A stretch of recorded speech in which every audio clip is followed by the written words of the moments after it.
Ok, bonjour les amis, c'est toujours l'ingénieur Sylvain Mutombo.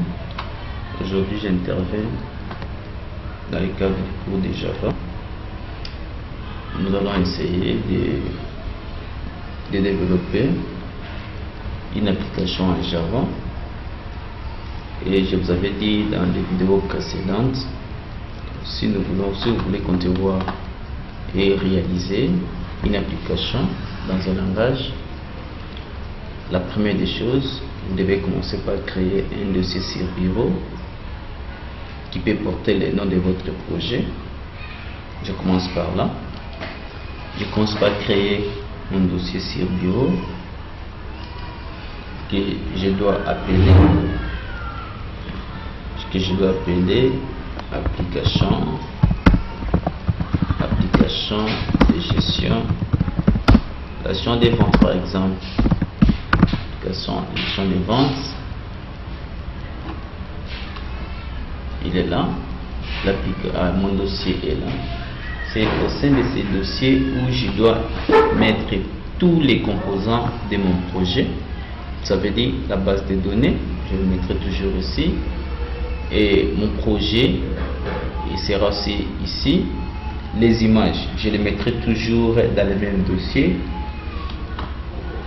Alors, je sais qu'avant d'implémenter une application, on commence par la phase de l'analyse. Après l'analyse, nous avons la modélisation. Après la modélisation, c'est l'implémentation.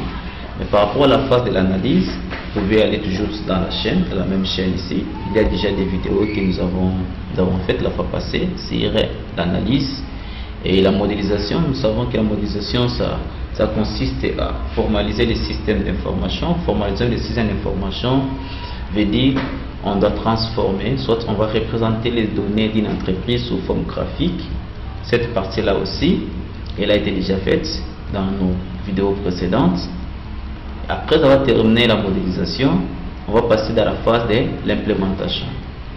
Ici, moi j'ai toujours parlé par rapport aux applications. Nous avons des applications simples et des applications complexes.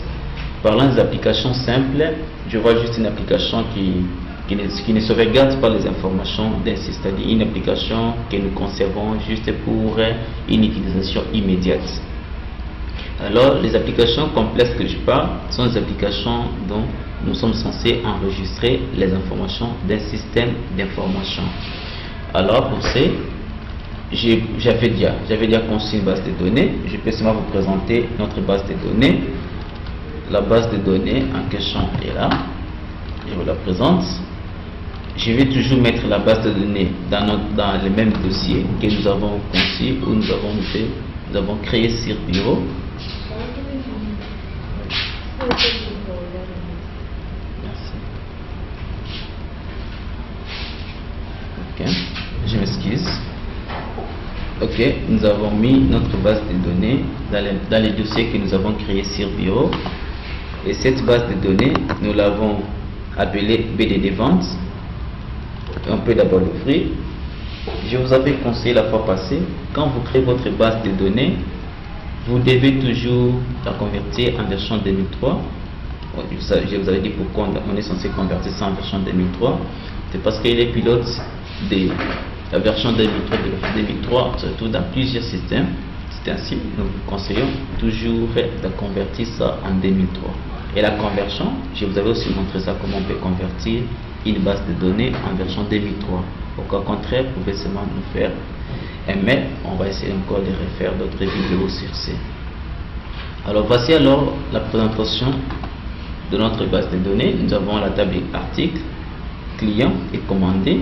Ici, c'est après ça. Nous allons essayer alors de faire une application de la gestion de vente. C'est-à-dire un client peut commander les articles. Et les articles peuvent être commandés par un client, et quand il commande à une quantité quelconque, et bien ici à une date bien précise. C'est ça la représentation de notre base de données. Après avoir créé la base de données, voici les phases qui sont très intéressantes, très importantes pour nous. Vous avez créé votre base de données. Après avoir terminé, si vous voulez utiliser le langage, vous voulez relier la base de données Access avec votre application Java, il y a une configuration à faire. Vous devez prendre votre base de données ici, vous devez l'enregistrer dans la source des données. Alors, comment on peut enregistrer la base de données dans la source des données? Pour enregistrer la base de données dans la source de données, nous commençons d'abord, nous irons sur panneau de configuration. Alors, on entre sur panneau de configuration. Panneau de configuration.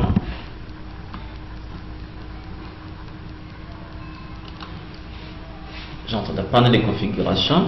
Par défaut, souvent les panneaux de configuration a une interface où l'affichage est par catégorie. Alors nous devons dérouler et prendre l'affichage par petit icône. C'est pour que nous retrouvons au moins l'outil d'administration. On va cliquer sur outil d'administration. Et après avoir cliqué sur outil d'administration, nous allons cliquer sur source de données ODBC. On double-clique sur source de données ODBC. Si d'autres machines, si d'autres systèmes, vous allez trouver qu'il y a source de données ODBC 32 bits et source de données ODBC 64 bits. Alors si vous vous trouvez devant de tels types de sources de données, vous devez prendre la source de données 32 bits. Je double-clique sur source de données ODBC. Quand je parle des ODBC, vous comprenez quand même les ODBC veut dire quoi. D'une manière générale, les ODBC, c'est une interface qui est liée à la base de données.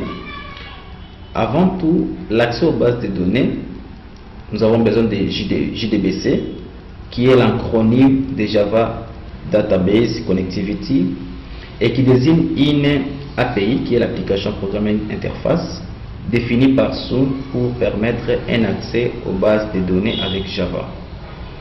Et les classes de JDBC sont regroupées dans un paquet qu'on appelle java.sql afin que les applications Java puissent tirer parti elles aussi de l'interface ODBC. Sun a créé l'interface JDBC qui est Java Database Connectivity qui va s'intercaler entre l'application Java et l'interface ODBC. Alors, après, c'était juste un petit rappel, une petite révision sur ça. Alors, nous sommes déjà dans l'administrateur des sources de données ODBC. Maintenant, notre objectif, c'est quoi? Nous devons ajouter, permettez, c'était déjà là, je peux d'abord supprimer. Okay. L'objectif, c'est quoi? Nous voulons enregistrer notre base de données dans la source de données. Je suis déjà sur l'interface de l'administrateur des sources de données. Je vais cliquer sur Ajouter. Comme notre base de données, nous l'avons déjà convertie en version 2003. Ça veut dire que je vais chercher le Microsoft Access MDB. MDB, c'est l'extension de l'Access 2003. 2000 jusqu'à 2003. Soit je peux prendre aussi Microsoft Access Driver MDB, ACCDB, c'est la même chose, c'est pas ça, rien n'est grave. Alors je peux prendre celle-ci, qui a toutes les deux versions, et puis je clique sur Terminer. Ici, on me demande de donner le nom de la source de données. Vous vous rappelez bien que notre base de données, nous l'avons appelée combien? Nous l'avons appelée comment? BDD Vente. Vous devez respecter l'orthographe de votre base de données, c'est BDD Vente. Après avoir tapé le nom de la base de données, nous allons cliquer sur Sélectionner. Ici, nous devons aller sélectionner notre base de données dans l'emplacement où nous l'avons placée. Nous nous rappelons bien, c'était sur Bureau. Je double-clique sur C. Je double-clique sur User. Je double-clique sur les notes du PC. Alors, je pense que notre projet se trouve sur Desktop. Je double-clique.